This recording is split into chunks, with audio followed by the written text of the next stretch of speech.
ഈ കടപ്പുറം നിവാസികളുടെ പ്രതികരണം എന്താണെന്ന്. ഒരു ജുഡീഷ്യൽ കമ്മീഷൻ നിയമിച്ചുകൊണ്ട് ഒരു ശാശ്വത പരിഹാരം കണ്ടെത്താമെന്നാണ് ഇപ്പോൾ മന്ത്രി നമ്മളെ അറിയിച്ചിരിക്കുന്നത്. ഈ വഖഫ് നിയമം എല്ലാവരെയും തകർക്കുന്നൊരു നിയമമായിട്ടാണ് ഞാൻ കാണുന്നത്. ഇതൊരു മതത്തിനെതിരായിട്ടല്ല. നമ്മുടെ ജനാധിപത്യം ഇവിടെ തോറ്റു എന്നാണ് ഞാൻ വിചാരിക്കുന്നത്. ഭാരതം തോറ്റു എന്നാണ്. കാരണം ഈ നിയമത്തിന്റെ മുമ്പിൽ വക്കീലുമാര് ധൈര്യമായിട്ട് സംസാരിക്കാൻ സാധിച്ചിട്ടില്ല. ഇപ്പോൾ അധികാരത്തിലുള്ളവർക്കും സംസാരിക്കാൻ സാധിക്കുന്നില്ല. 1900 മുതൽ 124 വർഷങ്ങൾ ഇപ്പോൾ ജീവിച്ചുകൊണ്ടിരിക്കുന്ന മത്സ്യത്തൊഴിലാളികളെ കുടിയിറക്കുകയില്ല എന്ന് പറയാനായിട്ട് ഒരു മീറ്റിംഗിന്റെ ആവശ്യമില്ല ഇവിടെ. അത് അറിയാം. ജനാധിപത്യ ഇന്ത്യയില് ആരെയും അങ്ങനെ കുടിയിറക്കാൻ സാധിക്കുകയില്ല. അത് കുടിയിറക്കാൻ വേണ്ടി ഒരു മീറ്റിംഗിന്റെ ആവശ്യം ഇവിടെ ഉണ്ടായിരുന്നില്ല. രണ്ടാമതായിട്ട് നോട്ടീസ് കൊടുക്കുന്ന കാര്യം. നോട്ടീസ് വളരെ ചുരുക്കം പേർക്ക് മാത്രമേ കൊടുത്തിട്ടുള്ളൂ. എന്നാൽ 10-35 വർഷങ്ങളോളം പണം കൊടുത്ത് ആധാരം ചെയ്ത ഒരു ഭൂമി വീണ്ടും ജുഡീഷ്യൽ കമ്മീഷൻ വെച്ച് അത് പരിശോധിക്കണമെന്ന് പറയുന്നത് എവിടുത്തെ ന്യായമാണ്? പിന്നെ എന്തിനാണ് നമ്മൾ രജിസ്ട്രേഷൻ നടത്തിയത്? എവിടെയാണ് റവന്യൂ ഡിപ്പാർട്ട്മെന്റ്? എവിടെയായിരുന്നു അധികാരികൾ? തീർച്ചയായിട്ടും ഞങ്ങളെല്ലാവരും വേദനിപ്പിക്കുന്ന ഒരു തീരുമാനമാണ് ഇപ്പോൾ വന്നിരിക്കുന്നത്. ഇത്രയും കാലം സമാധാനത്തിൽ കൂടി പോയിക്കൊണ്ടിരുന്ന ഈ സമരം 41ാം ദിനം കൂടുതൽ വേദനയോടുകൂടിയാണ് ഇനി മുന്നോട്ട് പോകാൻ പോകുന്നത്. സമരം നമ്മൾ ശക്തമായിട്ട് തന്നെ മുന്നോട്ട് കൊണ്ടുപോകും. നീതിക്ക് വേണ്ടി, ന്യായത്തിന് വേണ്ടി, ധർമ്മത്തിന് വേണ്ടി നിൽക്കുന്ന ഓരോ ഇന്ത്യ പൗരനും ഓർക്കുക, നിങ്ങൾ പണം കൊടുത്ത് വാങ്ങിച്ച ഭൂമി 30-35 വർഷങ്ങൾക്ക് ശേഷം അതൊരു ജുഡീഷ്യൽ കമ്മീഷൻ വന്ന് എല്ലാം അത് ചെക്ക് ചെയ്ത് സാക്ഷ്യപ്പെടുത്തണമെന്നാണോ ഈ നിയമത്തിന് മുമ്പിൽ നമ്മൾ നിൽക്കുന്നത്? അതെ, ഈ വഖഫ് എന്ന നിയമമാണ് ഇപ്പോൾ ഇവിടെ പ്രശ്നമായിരിക്കുന്നത്. ജനാധിപത്യത്തിന് നമ്മൾ നിൽക്കുമ്പോൾ തീർച്ചയായിട്ടും ഇന്ത്യൻ ഭരണഘടനയാണ് എല്ലാം നിയന്ത്രിക്കേണ്ടത്.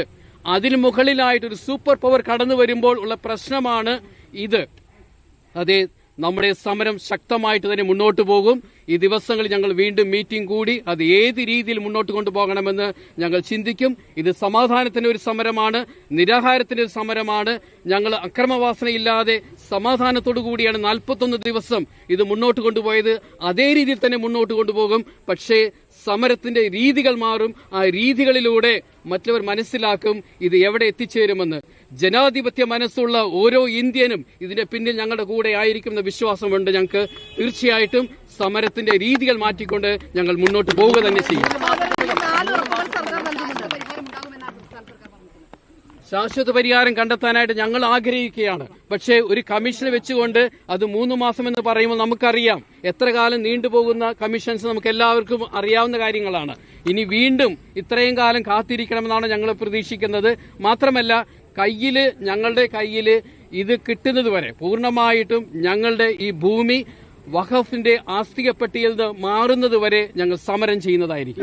ഇതിൽ 4 തീരുമാനങ്ങളാണ് സർക്കാർ ഇന്നത്തെ ഉന്നതതല യോഗത്തിൽ എടുത്തിരിക്കുന്നത്. അതിൽ ഒന്ന്, ഒരു ജുഡീഷ്യൽ കമ്മീഷനെ ഉടമസ്ഥാവകാശം സംബന്ധിച്ച് തീരുമാനിക്കാനായി നിയോഗിക്കുന്നു. അതുകൂടാതെ ഈ 3 മാസത്തിനുള്ളിൽ കരമടക്കി നടക്കമുള്ള കാര്യങ്ങളിൽ തീരുമാനം എടുക്കേണ്ടതിനാൽ 3 മാസത്തിനകം ഒരു റിപ്പോർട്ട് നൽകണം. ഇപ്പോൾ നോട്ടീസ് നൽകിയവർക്ക് തുടർ നടപടി ഉണ്ടാകില്ല. ഇനി ആർക്കും നോട്ടീസ് നൽകുകയുമില്ല. ഈ 4 തീരുമാനങ്ങളിൽ ഏതെങ്കിലും തീരുമാനത്തിനോട് യോജിക്കുന്നുണ്ടോ സമരസമിതി? അതിൽ സമരസമിതി യോജിക്കുന്നതെന്ന് പറയുന്നത് ഞങ്ങൾ ആവശ്യപ്പെടുന്നത് ഈ പ്രശ്നം ഉടനെ തന്നെ പരിഹരിക്കാൻ വേണ്ടിയാണ്. വീണ്ടും ഇതുപോലെ നീണ്ടൊരു കമ്മീഷനെ വെച്ചുകൊണ്ട് പോകുന്ന കാര്യവും അതോടൊപ്പം തന്നെ ഇതിൽ നിയമപരമായിട്ട് ഒരു തീരുമാനം എത്താനാണ് ഞങ്ങൾ ആഗ്രഹിക്കുന്നത്. പക്ഷേ അതിനൊരു കണ്ടെത്തലുകളൊന്നും കാണുന്നില്ല. വീണ്ടും ഒരു നീട്ടിക്കൊണ്ടുപോകുന്ന ഒരു സാധ്യതകളാണ് ഞങ്ങൾ ഇതിൽ കാണുന്നത്.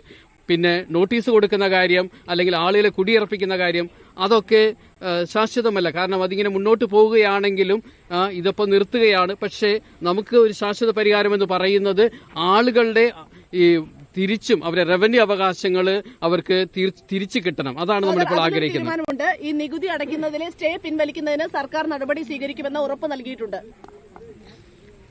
ഒരു സർക്കാർ നടപടി എടുക്കുന്നതിൽ നമുക്ക് സന്തോഷമേ ഉള്ളൂ. പക്ഷേ കോടതിയിൽ സ്റ്റേ ഓർഡർ ഉണ്ട്. ഇപ്പോൾ അത് മാറ്റിയെടുക്കേണ്ട ഒരു അവസ്ഥ ഇപ്പോൾ വന്നിരിക്കുകയാണ്. അതിന് നടപടി സ്വീകരിക്കുമെന്നാണ് സർക്കാർ പറയുന്നത്. അത് പറഞ്ഞിരിക്കുകയാണ്. പക്ഷെ അത് എത്ര കാലം എടുക്കും നമുക്കറിയില്ല.